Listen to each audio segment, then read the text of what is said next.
ស្រងវ័យសែនស្រសំផរកគ្មានប្រដូច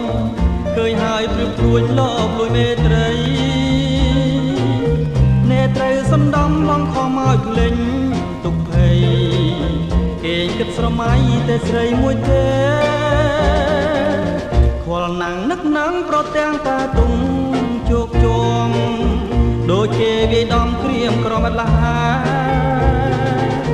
ទោះខំកាត់ចិនក៏ឥតបានផលអ្វីដែរនៅតែនឹកស្នេហ៍ស្នេហ៍ស្នេហ៍រាល់ថ្ងៃតើធ្វើមិនដេញនឹងភ្លេងទាំងមានមុនស្នេហ៍ដូចដួងខែរះពេញរស្មី